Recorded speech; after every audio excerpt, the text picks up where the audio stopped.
السلام عليكم ورحمة الله وبركاته. نحمده ونصلي على رسوله الكريم، أما بعد، فأعوذ بالله من الشيطان الرجيم. بسم الله الرحمن الرحيم. رب اشرح لي صدري ويسر لي أمري واحلل عقدة من لساني يفقهوا قولي. ربنا زدنا علما، اللهم فقهنا في الدين. آمین یا رب العالمین. آغاز ہوتا ہے رکوع نمبر 3 کا اور آیت نمبر 45 سے آغاز کرتے ہیں. اللہ تعالیٰ ارشاد فرماتے ہیں: ألم تر إلى ربك كيف مد الظل ولو شاء لجعله ساكنا. کیا آپ نے اپنے رب کو نہیں دیکھا کہ اس نے سائے کو کس طرح پھیلا دیا ہے؟ یعنی اللہ تعالی نے فرمایا کہ کیا آپ نے اپنے رب کو نہیں دیکھا، اس کی قدرت کو نہیں دیکھا. اللہ نے اپنی قدرت کی طرف توجہ مبذول فرمائی ہے اور فرمایا ہے کہ کیا آپ نے اپنی دنیا میں رب کی قدرت اور رحمت کا یہ مشاہدہ نہیں کیا کہ وہ کس طرح اپنے بندے پر سائے کو پھیلا دیتا ہے، اور یہ وقت صبح صادق سے لے کر سورج کے نکلنے تک کا ہوتا ہے. سائے کا وجود جو ہے وہ حقیقی نہیں ہے. سایہ سورج کی روشنی کی وجہ سے بنتا ہے. جب کوئی چیز سورج کی روشنی کے درمیان اس طرح آ جاتی ہے کہ روشنی اس کے آر پار نہیں گزر سکتی تو اس چیز کا سایہ بن جاتا ہے. تو اللہ تعالیٰ فرماتے ہیں کہ پاک ہے وہ رب جس نے متضاد چیزیں بنائی. کیوں؟ یہ متضاد کیا ہے؟ اپوزٹ کیا ہے؟ انسان کا وجود یا کسی بھی چیز کا وجود حقیقی ہے، اور سایہ ایک غیر حقیقی چیز ہے جس کی حقیقت موجود نہیں ہے. تو اللہ تعالیٰ فرماتے ہیں یہاں پر کہ اور اگر وہ چاہتا تو اسے ضرور ساکن بنا دیتا. پھر ہم نے سورج کو اس پر دلیل بنایا. یعنی اگر اللہ تعالیٰ کو منظور ہوتا تو سایہ کبھی فنا نہ ہوتا. دیکھیں، آپ نے دیکھا ہے کہ سایہ جو ہے وہ غائب ہو جاتا ہے. تو کتنی بڑی بات اللہ تعالیٰ نے یہاں پر فرما دی کہ سایہ جو ہے اللہ تعالیٰ نے غیر حقیقی چیز، ہر چیز کے ساتھ، ہر جاندار چیز کے ساتھ اللہ تعالیٰ نے، ہر جاندار بے جان چیز کے ساتھ اللہ تعالیٰ نے ایک غیر حقیقی چیز کو اس کے ساتھ مسلط کر دیا جو وہ سایہ ہے. اور اگر اللہ تعالیٰ چاہتا تو اس کو ساکن بنا دیتا، یعنی وہ ہمیشہ کے لیے اس کے ساتھ موجود رہتا، چاہے وہ اندھیرا ہے. تو پھر انسان کتنا خوفزدہ ہوتا. آپ فرمائیں، اللہ تعالیٰ فرماتے ہیں سورہ قصص میں کہ آپ فرمائیں کیا تم نے دیکھا کہ اگر اللہ تعالیٰ تم پر قیامت کے دن تک ہمیشہ کے لیے رات طاری کر دے تو اللہ تعالیٰ کے سوا کون معبود ہے جو تمہیں روشنی لا دے؟ تو کیا تم سنتے نہیں ہو؟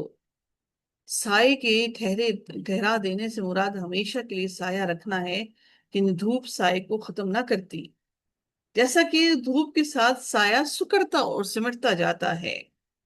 سائے کا تصور انسان کو پرسکون لگتا ہے. انسان کو یوں لگتا ہے کہ سایہ رب کی رحمت ہے جس کی چھاؤں میں ٹھنڈک ہے. اب دیکھتے ہیں نا درختوں کے سائے میں کیا ہوتا ہے، گرمی میں جب درختوں کے سائے میں بیٹھتے تو ٹھنڈک محسوس ہوتی ہے. سائے کی وجہ سے انسان کو رب کی قدرت محسوس ہوتی ہے. سایہ جب طویل ہوتا ہے تو انسان کو یہ محسوس ہوتا ہے کہ کوئی اسے طویل کر رہا ہے. پھر جب سائے ختم ہوتے ہیں تو انسانی شعور اس نرمی کو محسوس کرتا ہے جس میں سایوں کو آہستہ آہستہ غیر محسوس طریقے پر لپیٹ دیا جاتا ہے.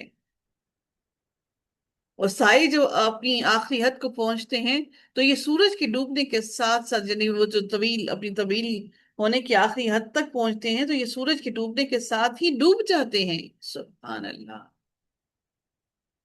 سایہ زمین کے سورج کے گرد حرکت سے بنتا ہے. اگر زمین ایک جگہ رک جائے تو یہ سایہ بھی رک جائے. اللہ تعالیٰ نے فرمایا کہ پھر ہم نے سورج کو اس پر دلیل بنایا. سورج کو، روشنی کو اللہ تعالیٰ نے سائے پر دلیل بنایا ہے.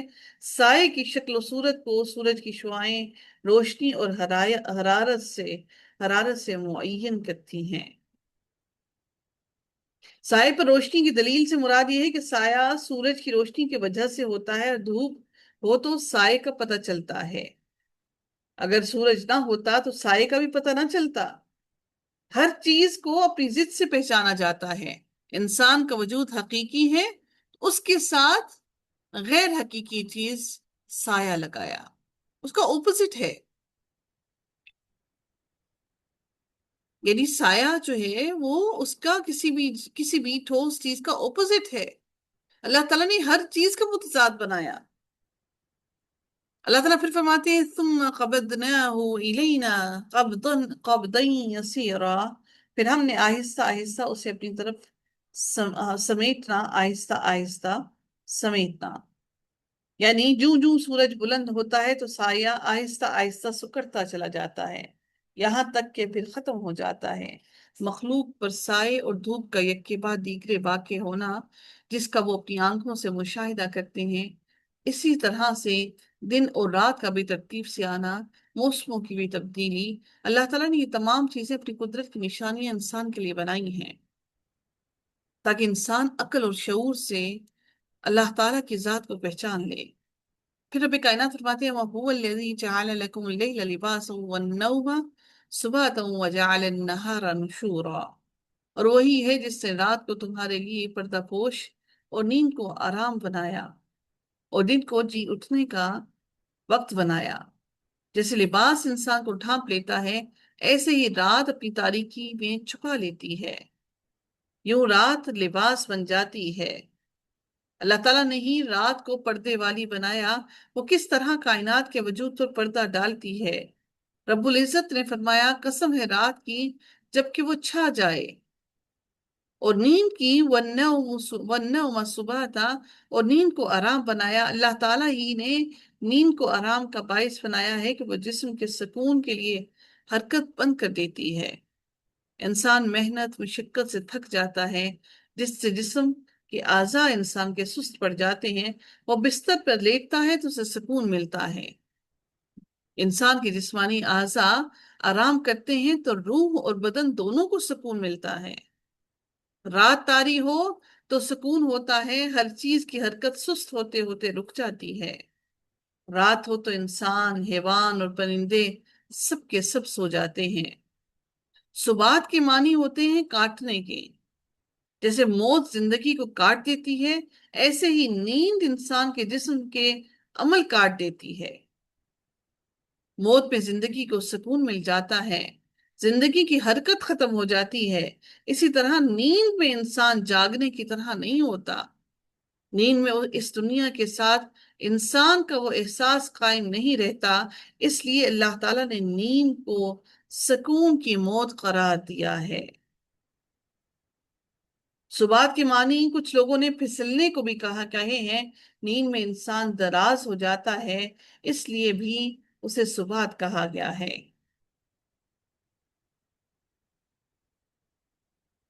اللہ تعالیٰ فرماتے ہیں وَجَعَلَ النَّهَارَ نُشُورًا، اور دن کو جی اٹھنے کا ذریعہ بنایا، کا وقت بنایا. مرنے کے بعد اٹھنے کو بھی نشور کہا جاتا ہے. اللہ تعالیٰ نے دن کو نشورا کہا ہے کیونکہ رات میں جو سکون ہوتا ہے اس کو دن کی روشنی اور سورج کی حرکت بدل دیتی ہے. دن نکلتا ہے تو انسان اپنی نیند سے جو موت جیسی ہے اس سے بیدار ہو جاتا ہے. اللہ تعالیٰ نے رات کے بعد دن کے آنے میں باطل کے بعد حق کے آنے کی بشارت دی ہے. رسول اللہ صلی اللہ علیہ وآلہ وسلم جب بیدار ہوتے تھے نیند سے تو دعا کرتے تھے الحمدللہ الذی احیانا بعد ما اماتنا والیہ النشور. تمام تعریفیں اللہ تعالیٰ کے لیے ہیں جس نے ہمیں مارنے کے بعد دوبارہ زندہ کیا اور اسی کی طرف اکٹھے ہونا ہے. اس دعا سے رسول اللہ صلی اللہ علیہ وسلم کی شعوری پختگی کا احساس ہوتا ہے اور پتہ چلتا ہے. آپ صلی اللہ علیہ وسلم نیند کو موت جیسا اور بیداری کو جی اٹھنے جیسا سمجھتے تھے. اس دعا سے رسول اللہ صلی اللہ علیہ وسلم نے ہر صبح کے وقت کو شعوری بیدار کی غذا کا وقت بتانا سکھایا ہے. اللہ رب العزت اگلی آیت میں مزید ارشاد فرماتے ہیں وَهُوَ الَّذِي أَرْسَلَ الرِّيَاحَ بُشْرًا بَيْنَ يَدَيْ رَحْمَتِهِ وَأَنزَلْنَا مِنَ السَّمَاءِ مَاءً طَهُورًا، اور وہی ہے جس نے اپنی رحمت کے آگے آگے ہواؤں کو خوشخبری بنا کر بھیجا، اور ہم نے آسمان سے پاک کرنے والا پانی نازل کیا. اللہ تعالیٰ نے اپنی قدرت اور عظیم غلبے کے بارے میں فرمایا کہ کیسے وہ بارش سے پہلے ہوائیں بھیجتا ہے جو اس کی رحمت یعنی بارش کی خوشخبری لاتی ہیں، اور آپ کو اور آپ زمین کو مردہ پڑی ہوئے دیکھتے ہیں، پھر جب ہم اس پر پانی نازل کرتے ہیں تو وہ لہلہاتی اور ابھر آتی ہے، اور وہ ہر قسم کی خوش منظر نباتات اگا دیتی ہے۔ اللہ تعالیٰ فرماتی ہے کہ ہم نے زمین اور ہم نے آسمان سے پاک پانی نازل کیا، جس چیز سے پاکیزگی حاصل کرتے ہیں، جیسے پانی خود بھی پاک ہے اور پاک کرنے والا بھی ہے۔ نبی کریم صلی اللہ علیہ وسلم نے فرمایا کہ پانی پاک ہے، اسے کوئی چیز ناپاک نہیں کرتی۔ ہاں، اگر اس کا رنگ یا بو یا ذائقہ بدل جائے تو ایسا پانی ناپاک ہے۔ پانی پانی ان بندوں کو گندگی اور میل کچیل سے پاک کرتا ہے۔ پھر رب کائنات فرماتے ہیں لِنُحْيِيَ بِهِ بَلْدَةً مَيْتًا وَنُسْقِيَهُ مِمَّا خَلَقْنَا أَنْعَامًا وَأَنَاسِيَّ كَثِيرًا، تاکہ اس کے ذریعے ہم مردہ شہر کو زندہ کریں اور اس میں سے بہت سے چوپایوں اور انسانوں کو پانی پلائیں جن کو ہم نے پیدا کیا۔ مردہ زمین اس خشک زمین کو کہتے ہیں جو مدتوں بارش کا انتظار کرتی ہے۔ پھر جب اللہ تعالیٰ اپنی رحمت کی بارش برساتے ہیں تو مردہ زمین کو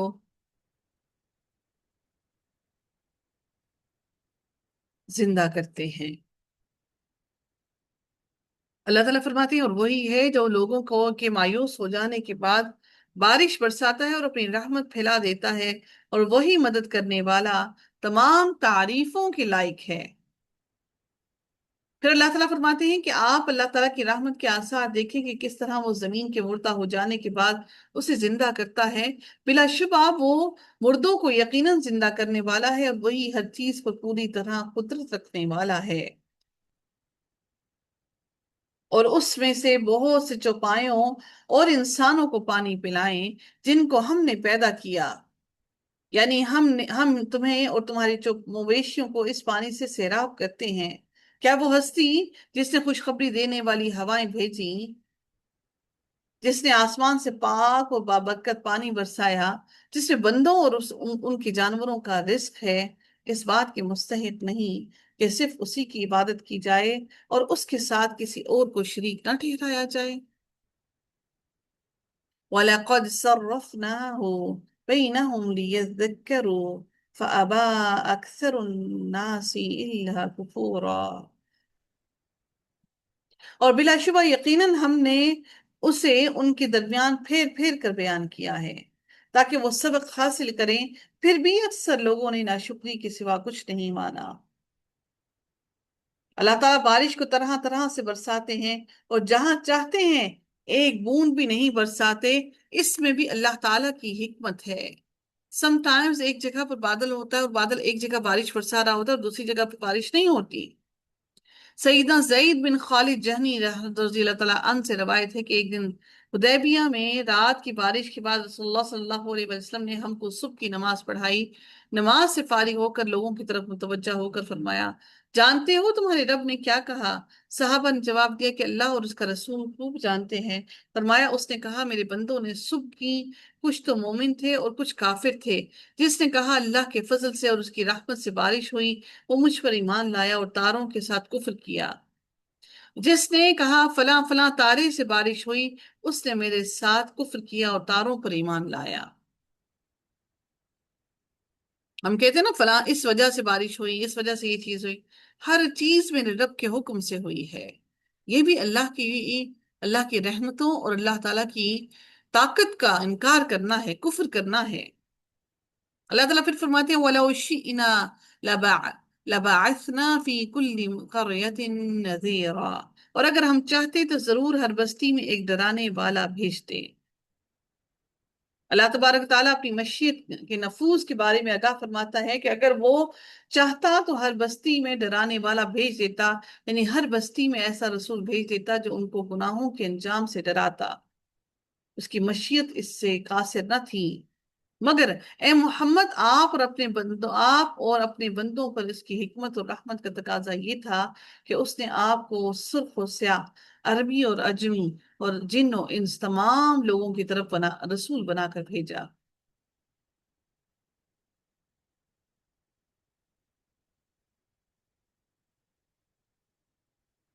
اگر ایک بستی میں ہی رسول نبی کریم صلی اللہ علیہ وسلم کو نبی بنا کر بھیجا جاتا تو اس کی وجہ سے نبی کریم صلی اللہ علیہ وسلم کی ذمہ داریاں پٹ جاتی اور مشقتیں کم ہو جاتی، کیونکہ وہ صرف اپنے ہی لوگوں کے ارد گرد اپنے ہی لوگوں کو صرف اور صرف دین کی باتیں بتاتے ہیں۔ اللہ تعالیٰ نے نبی کریم صلی اللہ علیہ وسلم کو تمام انسانوں اور جنوں کے لیے رحمت للعالمین بنا کر بھیجا، ان کی ذمہ داری سب سے زیادہ تھی۔ سیدنا جابر بن عبداللہ انصاری سے روایت ہے کہ رسول اللہ صلی اللہ علیہ وسلم نے فرمایا کہ مجھ کو 5 چیزیں ملی ہیں جو مجھ سے پہلے کسی پیغمبر کو نہیں ملی۔ ایک تو یہ کہ ہر پیغمبر خاص اپنی قوم کی طرف بھیجا گیا، اور میں سرخ اور سیاہ ہر شخص کی طرف بھیجا گیا، اور مجھے غنیمت حلال ہوا، یعنی مال غنیمت حلال ہوا، مجھ سے پہلے کسی کے لیے حلال نہیں ہوا، اور میرے لیے ساری زمین پاک اور پاک کرنے والی کی گئی۔ پھر جس شخص کو جہاں نماز کا وقت آ جائے وہ وہی نماز پڑھ لے، اور مجھے مدد دی گئی اور روب سے جو 1 مہینہ کے فاصلے سے پڑتا ہے، یعنی میری دھاک 1 مہینے کی راہ سے پڑ جاتی ہے اور مجھے شفاعت عطا ہوئی ہے۔ یعنی اتنا لمبا فاصلہ طے کر کے اتنا دور تک لوگوں کے دلوں میں میرا روب طاری اللہ تعالیٰ نے کر دیا۔ پھر رب کائنات اگلی آیت جو مزید ارشاد فرماتے ہیں، فلا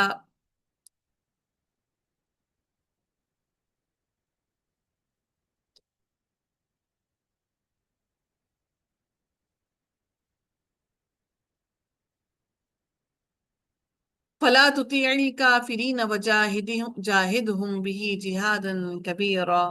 آپ کافروں کی بات نہ مانیں اور اس قرآن کے ساتھ ان سے جہاد کریں، اور بہت بڑا جہاد، یعنی اس قرآن کے احکامات کو اپنے ساتھ رکھتے ہوئے اس قرآن کے احکامات کے مطابق آپ ان لوگوں سے جہاد کریں۔ کن لوگوں سے؟ ان مشرکین سے جہاد کریں۔ آپ کافروں کی بات مان کر اس خیر کو نہ چھوڑیں جس کے لیے آپ کو بھیجا گیا ہے اور جس کو دے کر آپ کو بھیجا گیا، یعنی دعوت و تبلیغ کے لیے پوری کوشش کریں، ہر ممکن کوشش کریں کہ ان کو دعوت اور تبلیغ کریں۔ ہم بھی ہمارے بھی حوصلے پست ہونا شروع ہو جاتے ہیں، تو یہ آیت ہمارے آپ کے لیے اور ہم سب کے لیے بھی ہے کہ ہم ان لوگوں کی باتوں میں آ کر ہم اللہ تعالیٰ کے احکام کو پھیلانا نہ چھوڑیں۔ وَهُوَ الَّذِي مَرَجَ الْبَحْرَيْنِ هَذَا عَذْبٌ فُرَاتٌ وَهَذَا مِلْحٌ أُجَاجٌ، اور وہی ہے جس نے 2 سمندروں کو ملا دیا، یعنی اللہ تعالیٰ نے 2 سمندروں کو اس طرح ملا رکھا ہے کہ کھارا پانی میٹھے پانی کو خراب نہیں کرتا۔ ملا دیا، یا یہ میٹھا ہے پیاس بجھانے والا، اور یہ نمکین کڑوا ہے، اور اس نے دونوں کے درمیان ایک پردہ اور مضبوط آڑ کر دی۔ فرات کہتے ہیں کہ توڑ ڈالنا، کاٹ ڈالنا۔ فرات میٹھے پانی کو کہتے ہیں کیونکہ وہ پیاس کو کاٹ دیتا ہے۔ ابھی وہ پہلے پڑھا تھا نا، رات کے لیے بھی ہم نے پڑھا تھا، وہ کیا کرتی ہے؟ وہ رات کا اندھیرا جو ہے وہ دن کی روشنی کو کاٹ دیتا ہے۔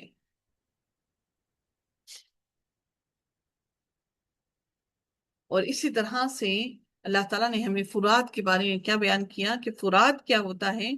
فرات وہ ہوتا ہے جس میں جو کاٹ دیتا ہے، کس کو کاٹ دیتا ہے؟ پیاس کو کاٹ دیتا ہے، پیاس کو ختم کر دیتا ہے۔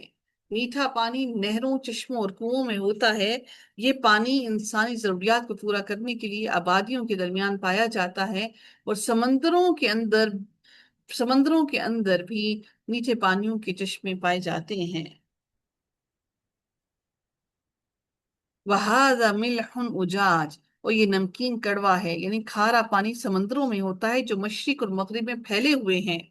زمین کے 3/4 حصے پر یہی سمندر پائے جاتے ہیں، یعنی زیادہ تر پانی زمین کا کیا ہے؟ میٹھا ہے یا کھارا ہے؟ کھارا ہے کھارا ہے۔ میڈم، کھارا ہے۔ اور اللہ تعالیٰ نے ہمیں اس میں قلیل پانی ہمیں عطا کیا میٹھا، تاکہ ہم اس کو پئیں اور اپنی پیاس کو بجھا سکیں۔ اللہ تعالیٰ نے اس کے درمیان میں ایک ایک پردہ حائل کر دیا، میٹھے اور کھارے پانی کے درمیان اللہ تعالیٰ نے ایک حجاب رکھ دیا ہے، جس کی وجہ سے یہ دونوں مل نہیں سکتے اور ہم ان کو دیکھ بھی نہیں سکتے۔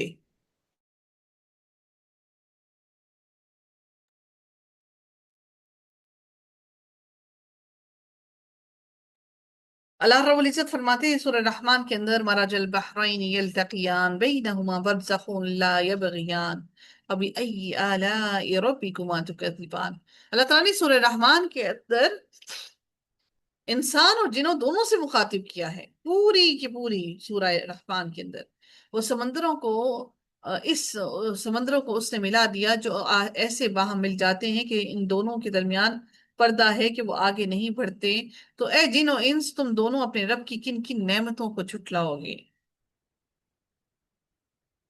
اللہ تعالیٰ پھر اگلی آیت میں فرماتے ہیں وَهُوَ الَّذِي خَلَقَ مِنَ الْمَاءِ بَشَرًا فَجَعَلَهُ نَسَبًا وَسِحْرًا، اور وہی ہے جس نے انسان کو پانی سے پیدا کیا پھر اسے نسب والا اور سسرال والا بنایا۔ کتنی بڑی بات کہی اللہ تعالیٰ نے، پانی سے انسان کو یعنی کس سے پیدا کیا؟ انسان کو پانی سے کیا پیدا کیا؟ نطفے کے کمزور ترین قطروں سے پیدا کیا جو تھوڑے ہی وقت کے اندر اپنی طاقت بھی کھو دیتے ہیں۔ اللہ تعالیٰ نے انسان کو اس کمزور ترین نطفے سے پیدا کیا اور انسان بھی اسی نطفے کی طرح ہی کمزور ہے۔ اللہ تعالیٰ اس کی جب طاقت کو چھیننا چاہے تو فوراً ہی چھین کر اس کو بالکل بے بس بنا دے، پھر اسے نسب والا بنایا، پہلے جس کا کوئی حسب نسب کوئی جان پہچان نہ تھی، پھر اللہ تعالیٰ نے انسان کو نسب والا بنایا۔ جب انسان دنیا میں آتا ہے تو بچہ ہوتا ہے اور کسی کی بیٹی یا بیٹا کہلاتا ہے۔ اللہ تعالیٰ نے فرمایا کہ سورہ قیامہ کے اندر کہ پھر اس نے اس سے مرد اور عورت کی دو قسمیں بنائیں، یعنی ہر انسان کی نسب کا سلسلہ چلتا ہے، اور سسرال والا بنایا۔ جب انسان کا بچہ بالغ ہوتا ہے تو شادی کے بعد سسرالی رشتے قائم ہو جاتے ہیں۔ اس کا ذکر بھی اللہ تعالیٰ نے قرآن میں کر دیا۔ نسب سے مراد وہ رشتہ داریاں ہیں جو ماں باپ کی طرف سے ہوتی ہیں، اور سحران سے مراد وہ رشتہ داری ہیں جو شوہر کے لیے بیوی کی طرف سے اور بیوی کے لیے شوہر کی طرف سے ہوں۔ اس سے مراد سسرالی رشتے ہیں۔ بدقسمتی سے یہ سسرالی رشتے صرف عورت کا ہی ذمہ ہے اس نبھانا۔ اگر صرف ایسا ہی ہوتا تو اللہ تعالیٰ اس کا ذکر قرآن میں نہ کرتے۔ عورت کے ذمے ساس سسر کو بالکل ماں باپ کی طرح عزت دینا، دیور جیٹھ کو بالکل اپنے بہن بھائیوں کی طرح ان کا خیال رکھنا، سب کی سب ذمہ داریاں عورت کی ہیں، مرد کی کوئی ذمہ داری نہیں ہے۔ عجیب و غریب قسم کا ہم نے اپنا معاشرہ طے کر دیا۔ اللہ تعالیٰ فرماتے وَيَعْبُدُونَ مِن دُونِ اللَّهِ مَا لَا يَنْفَعُهُمْ وَلَا يَضُرُّهُمْ وَكَانَ الْكَافِرُ عَلَى رَبِّهِ ظَهِيرًا، اور وہ اللہ تعالیٰ کے سوا ان کی عبادت کرتے ہیں جو انہیں نہ ہی نفع پہنچا سکتے ہیں اور نہ ہی انہیں نقصان دے سکتے ہیں، اور کافر اپنے رب کے خلاف مددگار بنا ہوا ہے۔ رب کے خلاف مددگار بنا ہوا ہے یعنی وہ شیطان کا ساتھی بن جاتا ہے، اللہ کی باتوں سے منہ موڑ لیتا ہے، دشمن کا معاون اور مددگار بن جاتا ہے۔ حالانکہ اللہ تعالیٰ نے انہیں پیدا کیا ہے، ہر نعمت سے نوازا ہے، لیکن وہ جہالت سے دشمنی پر قائم رہتے ہیں۔ اللہ تعالیٰ پھر فرماتے ہیں وَمَا أَرْسَلْنَاكَ إِلَّا مُبَشِّرًا وَنَذِيرًا، اور ہم نے آپ کو خوشخبری دینے والا اور ڈرانے والا بنا کر بھیجا۔ قُلْ مَا أَسْأَلُكُمْ عَلَيْهِ مِنْ أَجْرٍ إِلَّا مَنْ شَاءَ أَنْ يَتَّخِذَ إِلَىٰ رَبِّهِ سَبِيلًا، آپ کہہ دیں کہ میں اس کا تم سے کوئی بدلہ نہیں مانگتا مگر یہ کہ جو چاہے کہ اپنے رب کی طرف راستہ اختیار کر لے، یعنی وہ راہ ہدایت حاصل کر لے۔ یعنی میں سوائے اس چیز کے کہ تمہیں یہ کہنے کے کہ تم اللہ تعالیٰ کے راستے کی طرف آ جاؤ جو روشنی کی طرف لے کر آتا ہے، اس روشنی اور اس راستے پر چل پڑو، اس کے علاوہ میں تم سے کچھ نہیں مانگتا۔ اللہ تعالیٰ پھر اگلی آیت میں فرماتے ہیں وَتَوَكَّلْ عَلَى الْحَيِّ الَّذِي لَا يَمُوتُ وَسَبِّحْ بِحَمْدِهِ، اور آپ اس زندہ پر بھروسہ کریں جسے موت نہیں آئے گی، اور آپ اس کی حمد کے ساتھ تسبیح کریں، اور وہ اپنے بندوں کے گناہوں کی پوری طرح خبر رکھنے والا ہے۔ وَكَفَى بِهِ بِذُنُوبِ عِبَادِهِ خَبِيرًا، وہ اپنے بندوں کے گناہوں کی پوری طرح خبر رکھنے والا ہے۔ اللہ تعالیٰ اپنے بندوں کے گناہوں سے خبردار رہنے کے لیے کافی ہے، وہ گناہ کا حساب لے گا اور عذاب دے گا، اور نہ آپ کے ذمہ ہدایت کی ذمہ داری ہے نہ اعمال کے حفاظت، یہ معاملات اللہ تعالیٰ کے اختیار میں ہیں۔ الذي خلق السماوات والأرض وما بينهما في 6 أيام ثم استوى على العرش الرحمن فاسأل به خبيرا، جس نے آسمانوں کو اور زمین کو اور ان کے درمیان کو 6 دنوں میں پیدا کیا۔ درمیان سے مراد کیا ہے؟ درمیان سے مراد کیا ہے؟ وما بینہما، جی درمیان سے کیا مراد؟ جی زمین کے اوپر صرف درمیان زمین میں تو جو نہیں نا، آسمان اور زمین کے درمیان میں بھی مخلوقات ہیں، جی فرشتے بھی ہیں، بادل بھی ہیں، اور زمین کے اوپر جو جو چیزیں ہیں سب اللہ تعالیٰ نے پیدا کی۔ 6 دنوں میں سے پہلا اتوار اور چھٹا دن جمعہ ہے، جس میں اللہ تعالیٰ نے بنایا۔ 6 دنوں میں سے پہلا دن اتوار اور چھٹا دن جمعہ ہے، پھر عرش پر بلند ہوا، یعنی ان سارے کاموں کے بعد وہ عرش پر مستوی ہوا، جو ساری مخلوقات کے لیے چھت ہے، کیونکہ اس عرش سے اللہ تعالیٰ تمام کی تمام کائنات اور مخلوقات کو بیٹھ کر دیکھ رہا ہے، وسیع رحمت والا ہے۔ سو آپ اس کے بارے میں کسی کو پوری خبر رکھنے والے سے پوچھ لیں، اللہ تعالیٰ کے بارے میں کسی خبر رکھنے والے سے ہی پوچھنا چاہیے۔ اللہ تعالیٰ کے بارے میں علم والوں سے معلومات حاصل کرو۔ رب العزت کے بارے میں محمد صلی اللہ علیہ وسلم سے بڑھ کر کوئی علم والا نہیں۔ رب کائنات فرماتے ہیں الرحمن فاسأل به خبیرا وَإِذَا قِيلَ لَهُمُ اسْجُدُوا لِلرَّحْمَنِ قَالُوا وَمَا الرَّحْمَنُ أَنَسْجُدُ لِمَا تَأْمُرُونَ وَزَادَهُمْ نُفُورًا۔ اور جب ان سے کہا جاتا ہے کہ رحمان کو سجدہ کرو تو کہتے ہیں کہ رحمان کیا ہے، ہم کس کو سجدہ کریں، کون ہے رحمان جس کو ہم سجدہ کریں؟ تو اللہ تعالیٰ نے فرمایا کہ وہ رحمان، اس رحمان کو سجدہ کرو جسے تمہیں نعمتوں سے نوازا، مصیبتوں کو تم سے دور کیا۔ تو کیا کہتے ہیں کہ رحمان کیا ہے؟ انکار کرنے والے کہتے ہیں ہم تو رحمان کو نہیں جانتے، وہ اللہ تعالیٰ کے عظیم نام الرحمان سے بدکتے پھرتے ہیں، تسلیم نہیں کرتے۔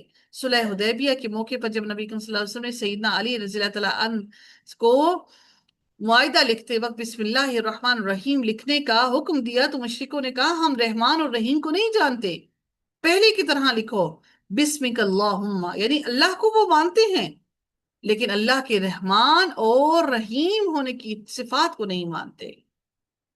اس بات پر اچھلنے پڑتے، غصے میں آ جاتے۔ اللہ تعالیٰ فرماتے ہیں آپ کہہ دیں کہ اللہ کہہ کر پکارو یا رحمان کہہ کر پکارو، جس سے بھی تم پکارو سب اچھے نام اسی اللہ کے ہیں، کیا ہم اسے سجدہ کریں جس کے لیے تم ہمیں حکم دیتے ہو، یعنی کیا ہم آپ کے حکم دینے سے رحمان کو سجدہ کر لیں؟ اور اس بات نے ان کے بدکنے میں اور اضافہ کیا، اس بات سے ان کی نفرت اور بیزاری میں اور اضافہ ہوا، ان کے بدکنے میں۔ نفورہ سے مراد ایمان کے مقابلے میں تکبر ہے۔ نفرت میں اضافے کا سبب تو انسان کے اندر ہوتا ہے، اندر تکبر ہو، سرکشی ہو یا تقلید ہو، باہر سے کسی شخصیت کو ہم اس انسان کو اس کا مرتکب ٹھہراتے ہیں۔ جیسے مشرکین نے رسول اللہ صلی اللہ علیہ وسلم کے بارے میں کہا کہ اس کو سجدہ کیسے کر سکتے ہیں جس کی تم ہمیں دعوت دیتے ہو؟ تو اس رحمان کے الفاظ نے خاص طور پر اللہ نے کہا کہ اس رحمان کو سجدہ کرو۔ یہ رحمان کا لفظ جیسے ہی استعمال ہوتا تو یہ لوگ بدکنے لگتے۔ اللہ تعالیٰ سے دعا ہے کہ رب کائنات ہمارے سروں کو سر بسجود رہنے کی توفیق عطا فرمائے، ہم سب کو سجدے کرنے کی توفیق عطا فرمائے، اللہ ہم سے سجدے کرنے کی توفیق نہ چھین لے، اللہ ہم سب سے راضی ہو جائے، آمین یا رب العالمین۔ وآخر دعوانا الحمد للہ رب العالمین، صلی اللہ تعالی علی خیرہ خلقہ اجمعین برحمتک یا ارحم الراحمین، سبحانک اللہم وبحمدک، نشہد اللہ الہ الا انت، نستغفرک ونتوب الیک۔ السلام علیکم ورحمۃ اللہ وبرکاتہ۔